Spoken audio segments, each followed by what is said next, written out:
Rise with women की एक और सीरीज में मैं वर्तिका जैन आप सभी का बहुत बहुत स्वागत करती हूँ। आज है हमारे साथ रजनी मेहता। आइए जानते हैं इनसे इनकी जर्नी के बारे में as entrepreneur. Hello Rajni, how are you? Hello जी, बहुत बढ़िया। आप सुनाइए कैसे हैं? बहुत समय बाद आपसे मिलना हुआ है। बिल्कुल, मैं भी बहुत अच्छी हूँ रजनी। जब भी मैं आपसे मिलती हूँ तो मैं हमेशा अच्छी हो ही जाती हूँ।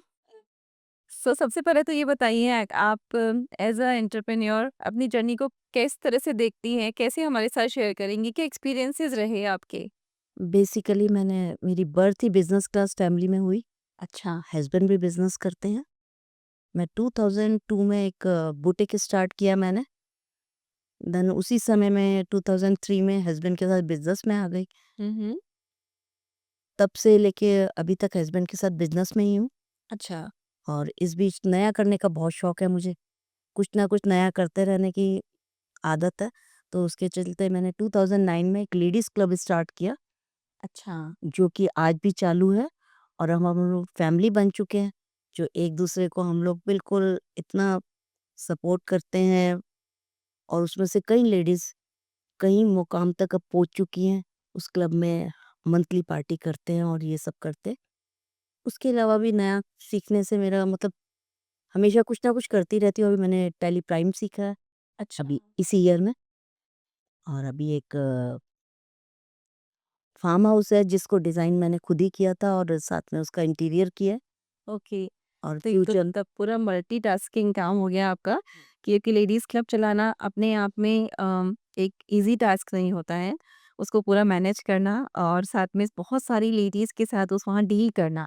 तो जहाँ डीलिंग आ जाती है वहाँ पे मुझे लगता है हम बहुत सारी चीज़ों के साथ डील करके एक अच्छा स्टार्टअप के साथ शुरुआत कर सकते हैं और एक बहुत अच्छा बिज़नेस रन कर सकते हैं। बिल्कुल। सो रजनी जी, एक बात बताइए, आप 40 का जो ऑर्गेनाइज़ेशन है, आप वहाँ पे कैसे जुड़ी? 40 का नाम तो पहले बहुत सुना हुआ था, बट कभी सोचा नहीं ज्वाइन करने का। इस ईयर की प्रेज़िडेंट नीलम मित्तल जी से मुलाकात में किसी बात चली अच्छा। और अपॉर्च्युनिटी मिली मेंबर बनने की, कमेटी में आने की, जिसके लिए मैं 40 और नीलम जी की आभारी रहूँगी।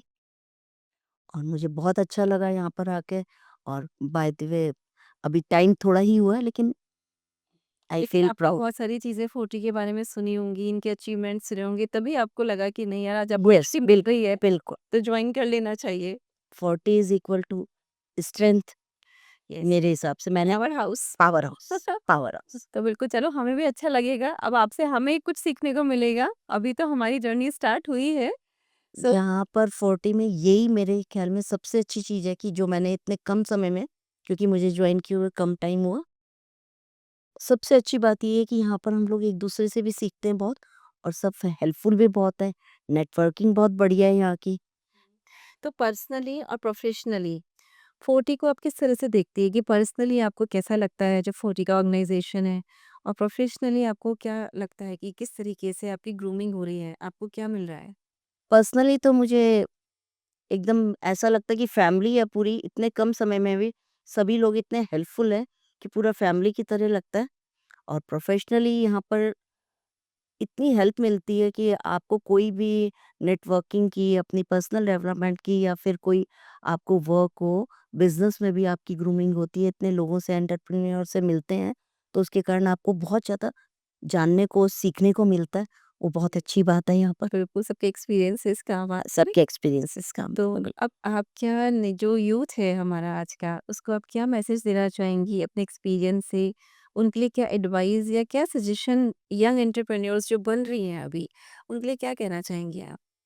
पहला तो सबसे पहले उनको यही बोलना चाहूँगी कि अपने सपनों को कभी छोड़ें नहीं, कभी भी उनसे पीछे नहीं हो और हमेशा लर्निंग स्टेज में रहना चाहिए, ऑलवेज़।